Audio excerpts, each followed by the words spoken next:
안녕하세요, 성도 여러분. 기도회에 오신 여러분 모두를 환영합니다.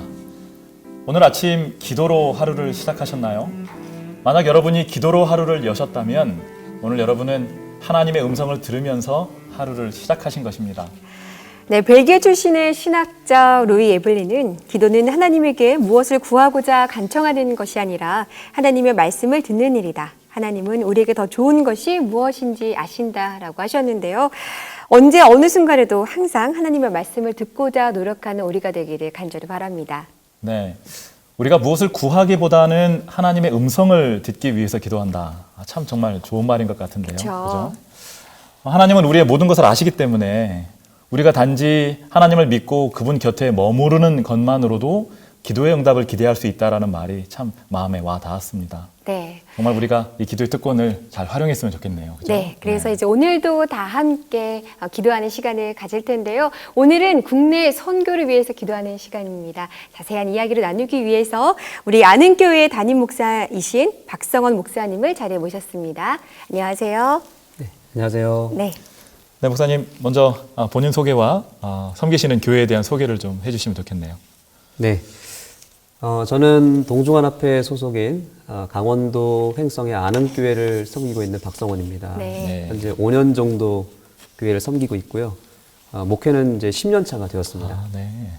네, 저희 교회를 위해서 또 저를 위해서 또 국내에 있는 여러 교회들을 위해서 기도해 주신다고 해가지고 얼른 달려왔습니다. 네, 잘 오셨습니다. 네.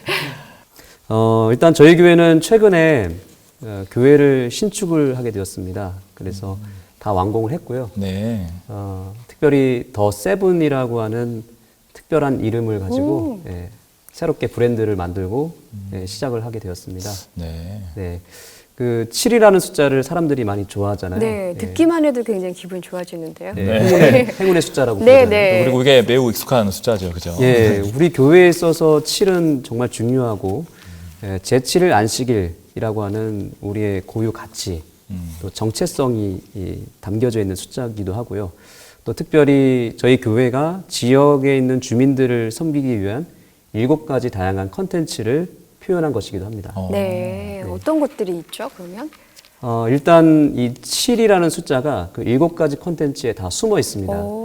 예를 들면 일단 우선적으로 제7일 안식일 예수재림교회 아는교회 네. 네. 이게 제일 위에 있고요. 네. 그 다음에 지역 학생들에게 우리 교회의 삼육 교육의 노하우를 전수하는 7빛 쉐마 학교가 있습니다. 네. 네, 그리고 저희 교회에 또 교우님들이 운영하는 농장이 공교롭게도 7개의 농장이 있거든요. 네. 그래서 7 농장 사람들의 삶과 이야기를 나누는 농촌 체험 프로그램 네. 세븐 팜스테이가 있고요. 네. 또 젊은 사람들이 요즘 좋아하는 게 캠핑장이잖아요. 캠핑 네네. 또 베이커리. 그래서 유기농 베이커리 카페를 저희가 좀 준비하고 있는데 그 카페 이름이 숫자 7입니다. 네. 네. 그리고 또 캠핑장 이름은 7별 캠핑장.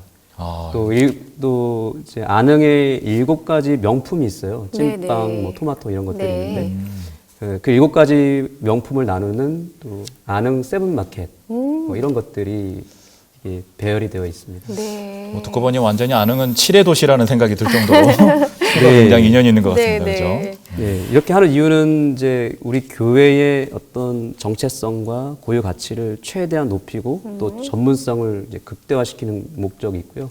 두 번째는 지역 주민들이 편안하게 찾아올 수 있도록 교회 문턱을 최대한 낮추는 그쵸, 네. 전략에 의해서 만든 것이고요. 네. 그래서 현재 저희는 주중에는 지역 주민들을 섬기고 주말에는 전국에 있는 재림 가족들을 섬기기 위해서 저희가 기도하면서 준비하고 있습니다. 네. 네. 정말 듣기만 해도 남녀노소 불문하고 꼭 한번 가보고 싶은 그런 교회인 것 같아요, 목사님. 감사합니다. 네.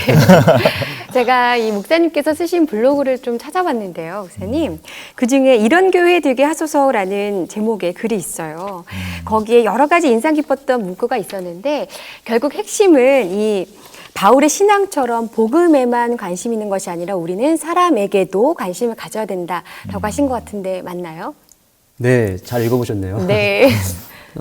재림교회는 정말 탁월한 복음의 능력을 가진 교회죠. 그렇죠. 네. 네, 그런데 그 복음에만 우리가 집중을 하다 보면 자연스럽게 이제 장벽이 생기는 것 같아요. 우리는 저 사람들보다는 차원이 높고 뭔가 다르다는 인식이 강하다 보니까 스스로 이렇게 장벽을 만들기도 하고 고립되는 경우가 있는 것 같고요. 네. 또 그분들과 이렇게 어울리는 것이 다소 불편하고 먹는 것도 좀 다르고 네, 네. 신앙의 어떤 수준이 다르다 보니까 스스로 그렇게 좀 멀리하게 되는 그런 현상이 있는 것 같아요. 네, 네. 제가 이제 목회자다 보니까 제 상황을 가지고 조금 더 구체적으로 설명을 드리자면 제가 가끔 이럴 때가 있습니다. 이렇게 목회실에 앉아서 이렇게 설교를 준비하고 책을 읽고 또 말씀을 연구할 때 거기에 푹 빠지게 되면 정말 행복하더라고요. 네. 근데 반대로 이제 사람들 만나는 것이 갑자기 이제 불편하고 귀찮아지기 시작하더라고요. 그럴 때가 있죠. 방문하기도 좀 귀찮고 그냥 여기서 그냥 앉아서 책 보고 연구하는 게 참 좋다 네, 이런 네. 생각을 할 때가 있어요. 네, 네. 또 어떤 경우는 반대로 제가 이제 사람들을 만나고 또 같이 밥을 먹고 대화를 나누다 보니까 그게 또 너무 재밌는 거예요. 그러다 보니까 또 뭐가 힘드냐면 설교 준비가 너무 힘들고 말씀 보는 것이 막 귀찮아지더라고요. 네. 네, 그래서 제가 이제 이 말씀을 드리는 이유는 균형이 필요하다는 사실입니다. 그렇죠. 네. 교회도 사실 마찬가지거든요. 네. 이제 복음, 뭐 말씀, 예언의 신 물론 중요하죠. 그런데 여기에만 몰두하다 보면은 나중에 어떻게 되냐면 예배를 드리는 것 외에는 교회에서 할 수 있는 것이 별로 없습니다. 네. 안 그래도 이렇게 피곤하고 바쁜데 왜 굳이 이렇게 다양한 걸 해야 되냐 이러면서 그냥 그것이 부담스러운 일이 돼버리는 거죠. 성교의 일이. 네, 네. 네. 그래서 사람들 만나는 게 귀찮고 섞이는 것이 부담되는 거죠. 그냥 예배 드리고 은혜 받고 쉬는 것이 훨씬 좋다고 생각이 네, 드는 네. 거죠. 또 반대로 어떤 분들은 열심히 봉사하고 헌신하고 뭐 방문하고 전도를 열심히 하는데 또 그분들 같은 경우는 또 제자 훈련하자, 말씀 보자, 기도회 하자 이러면 싫어하셔요. 그걸 또 피하시더라고요. 그래서 저는 이 균형을 잘 맞춘다면 교회가 금방 부흥할 것이라고 저는 생각합니다. 네. 네. 균형이 정말 중요한 것 같아요. 네. 그 말씀 주신 대로 많은 교회들이 정말 그 특별한 프로그램으로 사람을 모으는 데까지는 성공하는데 그 사람들 사이에 결속을 만들어내지 못해서 네. 금세 그 동력을 잃어버리는 모습들도 많이 보게 되는데요.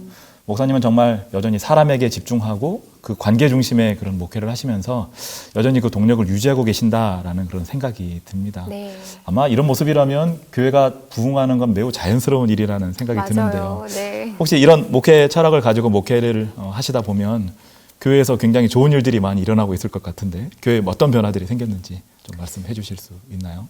네. 아까 이제 저의 블로그에 방문을 하셨다고 하셨을 때 속으로 되게 감동받았습니다. 진짜요? 저 정말 열심히 읽었습니다. 아, 그래요? 네.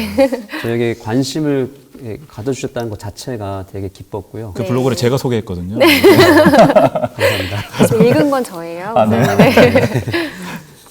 이렇게 관심이라고 하는 것은 사람들의 마음을 여는 역할을 그쵸, 하잖아요. 네. 그렇죠. 제가 이제 안흥에 5년 동안 있으면서 자연스럽게 이제 지역 주민들과 이렇게 섞이게 되고 이렇게 친해지는 계기가 생겼습니다. 네. 이제 예를 들면 지역의 독서 모임에 제가 가입을 해서 이제 그분들과 함께 하게 됐는데 자주 모여서 식사도 하고 또 대화를 나누고 또 여러 가지 그 삶을 공유하는 이런 일들을 했거든요. 네. 그분들이 필요할 때 언제든지 찾아가서 도와주고 함께하는 일을 했었습니다. 네. 그러다 보니까 어느 순간에 이제 그분들이 저한테 관심을 갖는 거예요. 목사님의 교회는 어떤 교회냐고 물어보기도 하고 또 제가 이제 교회에서 뭔가 행사를 준비하고 프로그램을 이제 진행하게 될 때 그분들이 어김없이 찾아옵니다. 예. 그 관계 때문에 오는 거죠. 그렇죠. 제가 그분들과 네. 친구가 되다 보니까 그냥 아무 때나 찾아오시고 심지어 요즘에는 물어보기도 해요. 목사님 요즘에 또 행사 안 하세요? 이렇게 물어보시면 네. 제가 이렇게 한다 그러면 또 찾아오시고 홍보도 해주시고 예, 그렇게 하시더라고요. 또 우리 아는교회도 마찬가지로 저희가 2018년도부터 지역 축제에 참여를 하게 됐습니다. 네. 찐빵 축제를 매년 하거든요. 네. 거기에 이제 참여해서 이제 부스를 신청을 해서 건강 부스를 운영을 했습니다. 네. 우리 교회 건강 기별을 알리고 또 건강 체크를 하고 상담하는 일을 했는데 그 찐빵 축제에서 가장 인기 있는 부스가 저희 교회 부스였어요. 정말요? 네. 네. 사람들이 뭐 줄을 서고 또 우리 교인들이 다 참여해서 그분들과 소통하고 만나는 일을 했거든요. 네. 그러다 보니까 그 지역 면장님을 비롯해서 동네 유지분들이 굉장히 고마워하셨어요. 네.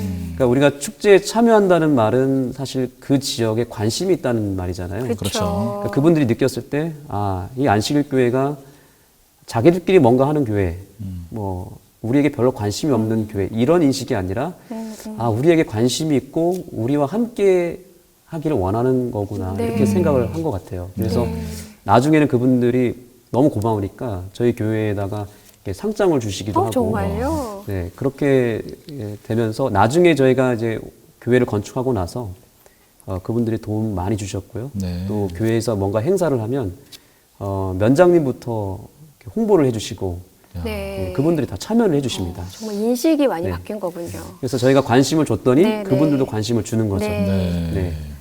뭐 이런 변화들이 계속 지금 일어나고 있습니다. 기분 좋으시겠다. 네. 그렇죠. 성도님들도 힘이 나시고. 네, 제가 이제 그런 것들을 사실 성도님들한테 많이 배운 것 같아요. 네. 근데 성도님들도 굉장히 이제는 교회를 자랑스러워하실 것 같아요. 그러겠다. 그죠? 네, 그러실 것 같습니다. 정말 듣기만 해도 살아 숨쉬는 교회라는 생각이 들거든요.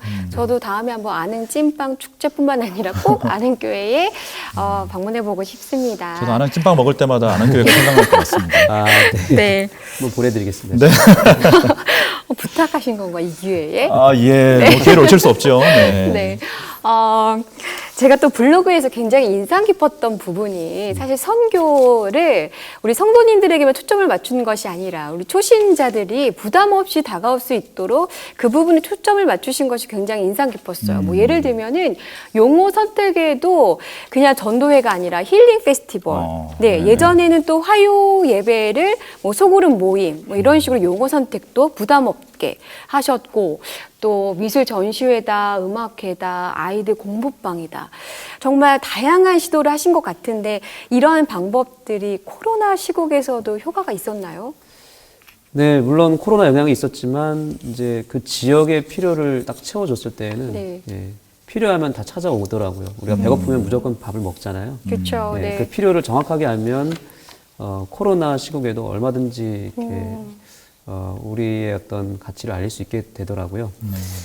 제가 이제 아는 교회 처음 이제 담임 목회를 처음 한 거거든요. 네, 네. 이제 경험도 부족하고 아는 것이 많이 없기 때문에 처음 부임하자마자 제가 목사 요람을 정독을 한번 했었습니다. 네. 준비된 목사님이셨군요. 아니, 제가 잘 몰라서 모르니까 목사 요람을 이렇게 정독을 하다 보니까 거기서 굉장히 저한테 와닿던 어떻게 보면 되게 영적으로 충격을 받은 부분이 있거든요. 네, 네. 그 부분이 이제 뭐냐면 이런 부분입니다. 예배, 안식일 학교, 또 다른 프로그램들을 운영할 때는 언제나 교인이 아닌 방문객과 손님들, 세신자들을 염두에 둬야 한다. 예, 그리고 계속 읽어보면 우리가 하는 모든 일은 다음과 같은 영혼 구원이라는 여과기를 통과하여 진행되어야 한다.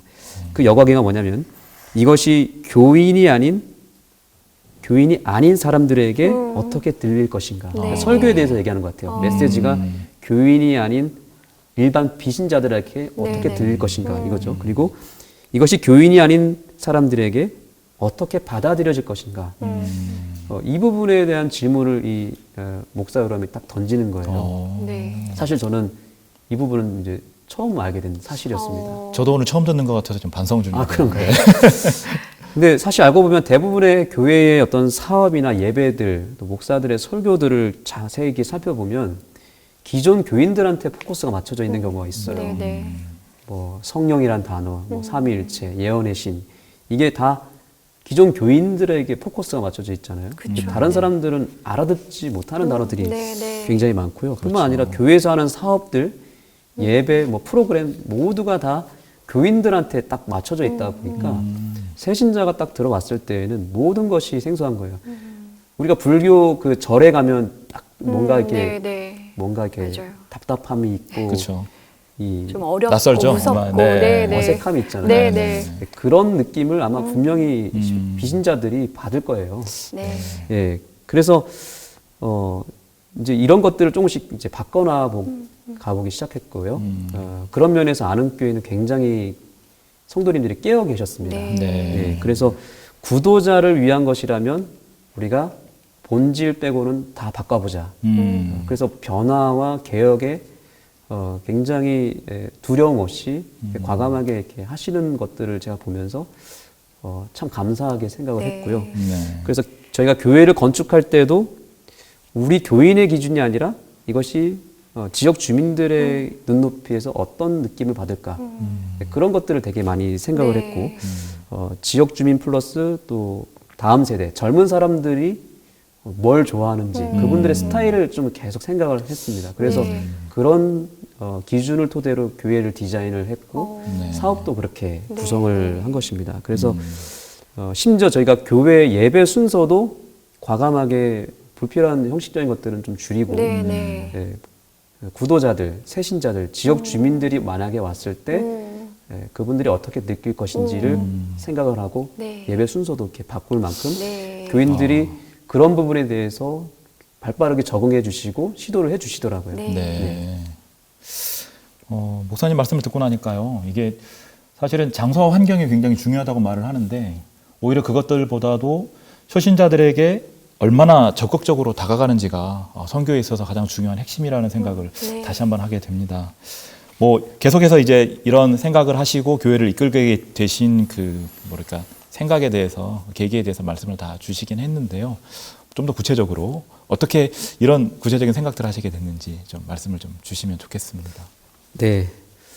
일단 뭐 크게 두 가지로 말씀을 드릴 수 있을 것 같아요. 일단은 Y에 대한 부분입니다. 네. 왜 이런 사업을 해야 될 것인가라는 부분인데 네. 그동안 우리가 안식일교회가 안식일에 대한 부분, 안식이 이제 우리 교회 컨텐츠 뭐 가치라고 할 수 있는데 이것에 대한 교리적으로 또는 그 메시지로 많이 증거를 했잖아요. 네. 수십 년 동안. 그렇죠.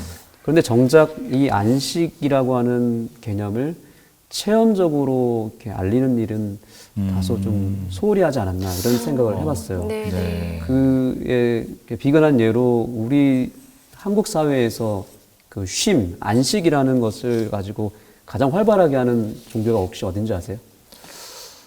잘 모르겠는데요. 네. 그 스테이 사업이라고 혹시 들어보셨습니까? 네. 들어는 봤던 것 같아요. 네. 네. 예, 이렇게 스테이라는 말이 쉼터, 네, 네. 휴식 이런 뜻이거든요. 네. 네, 안식의 개념이거든요. 근데 그러네요. 이거를 지금 불교에서 제일 잘하세요. 네, 템플 스테이 들어보셨죠? 그쵸. 네. 네. 사람들이 쉬려고 할 때, 힐링을 얻고 싶을 때 절로 가거든요. 템플 스테이로.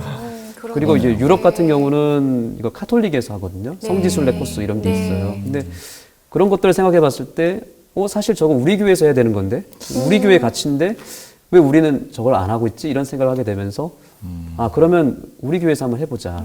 네, 왜냐하면 저희 교회는 시골에 있잖아요. 사람들이 쉼을 찾기 위해서 시골로 가는데, 그러면 우리 교회에서 그 일을 해보면 좋겠다 생각을 해서, 재림교회형 철치 스테이를 한번 해보자. 네, 그런 생각을 하게 됐고, 저희 교회 이름 자체가 안흥인데, 네. 그 안자가 안식일 할 때 안자예요. 네. 안식, 안이고, 부흥하다 흥자입니다. 안흥이란 도시가 정말. 도시는 아니고 농촌인데요. 네. 네, 하여튼, 그, 안흥 스테이, 안흥 교회 철치 스테이를 네. 구성을 해본 것입니다. 네. 그럼 이제 Y에 대한 부분이 해결이 됐잖아요. How, 이제 어떻게 할 것인가가 또 중요하잖아요. 저희가 좋은 재료를 가지고 그냥 먹을 수는 없잖아요. 그거를 맛있게 요리를 해야 되는데, 우리가 안식이라고 하는 좋은 재료를 찾았다면 이거를 어떻게 맛있게 만들 수 있을까 될 것인가. 생각한 게 더 세븐이었던 거예요. 7가지 다양한 컨텐츠를 만들고 또 이것이 이제 브랜드화를 시킨 거죠. 네. 세븐이라는 용어 자체가 어감이 좋잖아요. 네. 그렇죠. 네, 그래서 그 세븐 스테이 안에다가 우리 교회 가치, 안식, 뭐 건강, 교육, 뭐 가정 이런 것들을 집어넣는 거예요. 재료들을 집어넣고 또 지역에 필요인 뭐 교육 사업이나 또 유기농 뭐 이런 것들 또 문화 이런 것들을 또 집어넣어서 마치 이제 비빔밥을 만드는 거죠. 예쁘게 비빔밥을 먹기도 좋게 보기도 좋게 만든 다음에 제시를 했을 때 사람들이 되게 매력적이다. 안식교회는 뭔가 좀 다르다 이런 생각을 하지 않을까. 네. 그렇게 한번 구성을 해본 거죠. 네. 네. 너무 매력적인 것 같아요, 정말. 네. 초신자들도 그렇고 성도님들도 그렇고 너무 좋아할 것 같은데 들으면 들을수록 정말 우리 아는교회 성도님들과 우리 목사님 너무 대단하시다라는 생각이 드는데 사실 처음에 이렇게 열정적으로 선교를 할 때는 힘이 나기도 하지만 시간이 좀 지나면은 지칠 때도 있잖아요, 목사님. 맞아요. 사실 좀. 네. 그렇죠. 어떤 점이 가장 힘드셨나요? 저희가 지역에 좋은 호응을 얻은 것은 사실이지만 또 반면에 여러 방해 요소, 어려움이 사실 없지 않아 있었습니다. 그렇죠. 네. 그 뭐냐면 이제 사실 코로나 시국에 기독교의 이미지가 굉장히 안 좋아졌어요. 맞아요. 네, 기독교 자체를 네. 싫어해요, 사람들이. 네. 거기다가 이제 아시는 대로 우리 재림교회는 조금 우리 한국 사회에서 오해가 있잖아요. 오해가 있죠. 네. 네, 뭐 사이비 이단 뭐 이런 네. 소리들이 있는데 저희 동네 같은 경우 그것이 더 인식이 강합니다. 강했군요. 그래서 저희가 아무리 좋은 거를 해도 안 좋게 어느 장병에 보시네. 맞히냐면 예, 안실교회는 이상한 교회다라는 그런 소문이 없지 않아 있어요. 그 주변 교회에서 네. 자꾸 그런 것들을 이렇게 강하게 어필을 하더라고요. 네, 네, 네. 예. 그러니까 그래서, 성교 환경이 그렇게 뭐 좋은 상황은 아니었네요. 시작에는. 그러네요. 그죠? 예, 그래서 그런 부정적인 이미지가 우리 안실교회가 강하고 또 안실교회는 폐쇄적이다. 그러니까 안실교회가 어디 있는지도 잘 모르고 그렇죠. 안실교인들이 많지도 않고 이 폐쇄적이라는 것도 있고 그 다음에 아주 율법주의적이다 이런 게 또 강해요. 되게 고지식하고 율법주의적이고 그래서 사람들과 어울리는 것이 참 힘들고 이런 네. 이미지가 있더라고요. 네. 그래서 제가 어떤 생각을 하게 됐냐면 평범하게 그냥 사역을 하면 안 된다는 생각했습니다. 네. 그냥 다른 일반 개신교회에서 하는 사업과 똑같이 하면 저는 이미 한두 단계 더 낮은 단계가 돼버리는 거예요. 기본적으로. 네, 네. 그래서 일반적인 교회보다는 훨씬 더 차원 높은 걸 해야 되고 지역에서 하는 사업보다는 더 고차원적이고 더 전문적이고 더 높은 수준의 것을 해야 안식교회는 정말 다르구나 이런 생각을 하고 어떻게 안식교회에서 이런 걸 하지? 이런 인식을 주는 것도 필요하겠다는 생각을 했어요. 왜냐하면 우리는 기별은 확실히 탁월하잖아요. 그렇죠. 그러면 그 사업도 굉장히 탁월하게 또 전문성 있게 해야 된다고 저는 생각을 합니다. 네, 네. 네. 네. 네, 그래서 이게 뻔한 사업, 그냥 평범한 사업을 하면 이렇게 관심을 끌어오기가 참 어렵다는 생각을 했고, 네. 또 요즘 인터넷이 발달했고, 코로나 때 인터넷이 굉장히 활성화되다 보니까 네.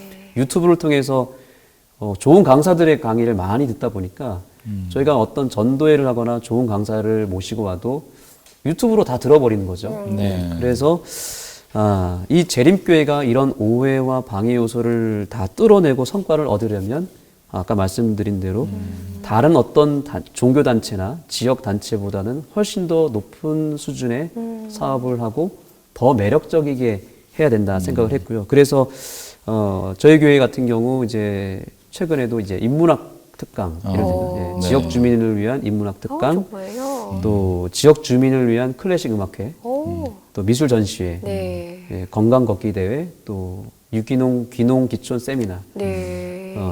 뭐 찾아오는 스튜디오 해가지고 장수 사진을 찍어드렸거든요. 네. 그러니까 이런 것들은 사실 그 지역에서는 할 수 없는 사업들이에요. 지금 현재 저희 지역에서는 네, 네, 네. 예, 전혀 지역에서는 터치할 수 없는 부분을 안식일교회가 이렇게 채워주는 거죠. 그때는 사람들이 뭐 교단, 교파, 뭐 종교를 초월해서 그냥 찾아오시더라고요. 네. 제 발로 찾아오시고 그분들이 오셔서 하는 것들이 너무너무 고맙다. 네. 안식일교회가 이런 걸 하니까 자기 안식일교회에 대한 이미지가 완전히 달라졌다. 네. 이런 분들이 네. 많이 생겼습니다. 그러셨을 것 같아요. 네. 정말 지역 주민들의 이미지가 네. 우리 교회에 대한 이미지가 정말 달라졌을 네. 것 같다는 생각이 듭니다. 그러니까 교회가 그 지역 사회의 필요를 채워주니까 그쵸? 그분들이 네, 정말 네. 오시게 되는 거거든요. 네. 근데 우리도 뭐 설교하면서도 많은 얘기를 하지만 예수님께서도 사람들의 필요를 먼저 채워주시고 그쵸. 그들의 마음이 열린 다음에 복음으로 이렇게 그들의 마음을 채우셨다라는 그런 얘기를 맞습니다. 하는데요. 네.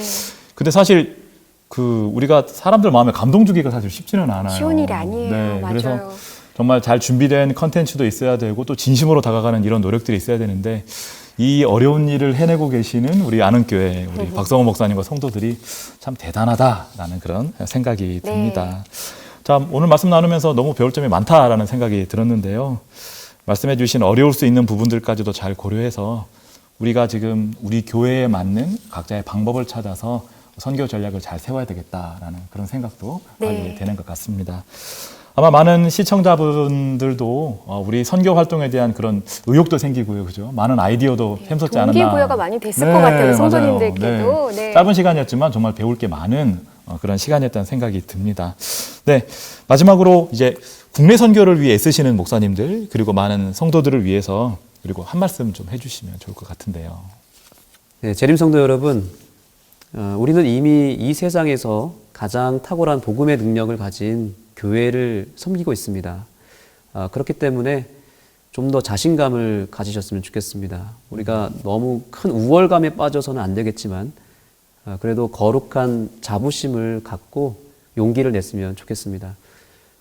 저는 사실 여러 칭찬들을 해주셨지만 제가 한 가지 자랑을 하고 싶은 것은 저는 교회에 복이 있어요. 교회를 정말 잘 만난 것 같습니다. 제가 5년 동안 이렇게 교회에서 사역할 때 뭔가 일을 계획하고 시도할 때 우리 성도님들이 한 번도 반대를 하지 않으셨습니다. 적극적으로 밀어주시고 열심히 하라고 기도해 주시고 또 칭찬도 해주시고. 네. 그것도 굉장히 중요한 요소일 것 같은데, 네, 그죠? 네, 어떤 경우는 반대를 너무 많이 하고 뭐 이렇게 못하게 이렇게 하는 경우도 있지만 저희 교회는 한다 그러면 그냥 다 밀어주는 그런 분위기예요. 그래서 우리 성도님들께 부탁드리고 싶은 것은 교회에서 우리 목사님을 비롯해서 우리 교회 지도자분들께서 뭔가 계획을 세우시고 할 때 적극적으로 밀어주시고 오늘 이런 기도 모임처럼 뜨겁게 기도해 주시면 분명히 성과가 있을 것입니다. 그 하면 된다 이런 거 아시죠? 하면 분명히 되거든요. 근데 아무리 잘 준비하고 계획을 세우고 연구를 해도 안 하면 안 되더라고요. 그렇죠. 그렇죠. 근데 부족하고 좀 준비가 조금 미흡하고 뭔가 불안해도 일단 하면은 섭리가 있고요. 그렇죠. 하면은 그곳에 영혼을 보내주시더라고요. 저는 그런 경험들을 굉장히 많이 했고 그래서 하나님을 믿고 우리가 성령을 의지해서 하면 분명히 역사가 일어날 것이다. 이런 생각을 저는 하고 있습니다. 꼭 그렇게 생각하시고 무엇이든지 하셨으면 좋겠습니다. 무엇이든지 일단 해봐야 된다라는 말이 굉장히 마음에 와닿았어요, 목사님.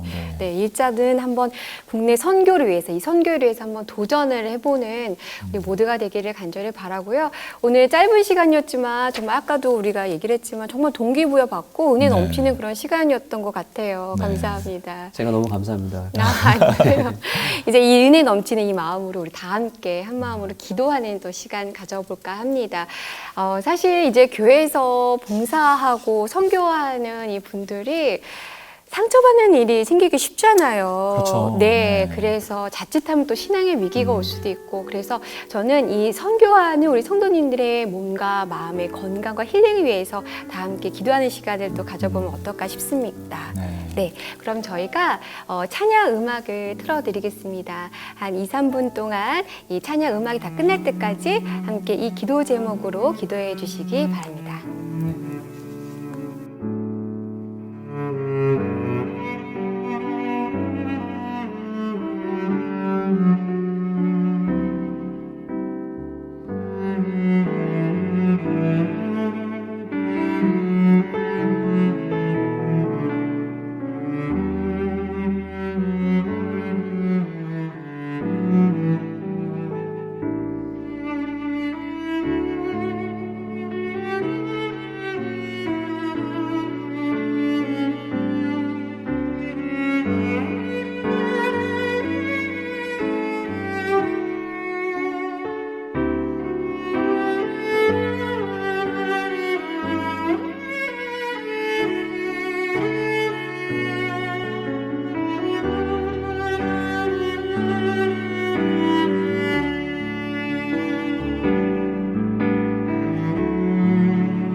저는 선교의 최전선에 서 계시는 우리 박성원 목사님과 같은 목사님들을 위해서 좀 기도를 했으면 좋겠다라는 네. 생각이 듭니다.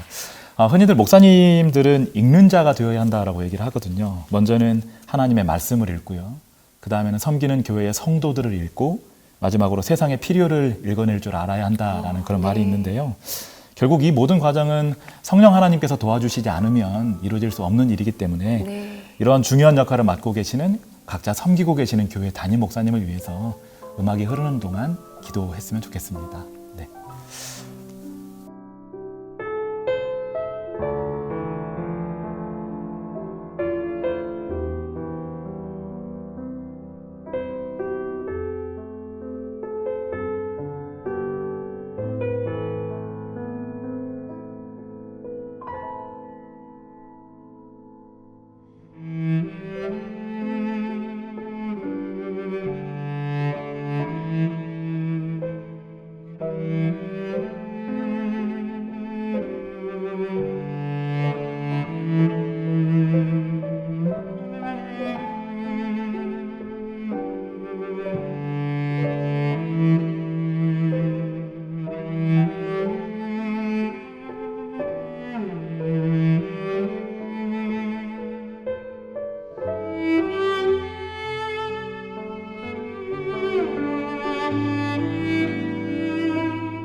네, 저도 기도 제목 한 가지를 좀 추천드리고 싶습니다. 아까 제가 선교적인 어려움에 대해서 얘기를 했었는데, 우리 성도님들이 열심히 뭔가를 준비하고 교회 사업을 했을 때 그 어떤 우리 재림교회의 어떤 안 좋은 이미지, 이런 장벽에 의해서 뭔가 우리가 이렇게 좌절하는 경우가 있는데, 우리 재림교회의 이미지가 한국 안에서만 좀 다소 부정적인 이미지가 있지, 사실은 전 세계적으로 봤을 때는 정통교회이고 가장 모본이 되는 교회라고 하더라고요. 네. 네.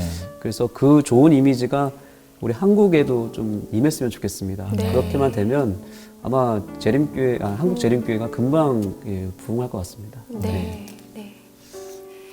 그럼 다 함께 또 찬양 음악이 끝날 때까지 기도해 주시기 바랍니다.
네, 박성원 목사님께서는 목회의 본질에 대한 글 속에서 마태복음 7장 17절을 얘기하셨는데요.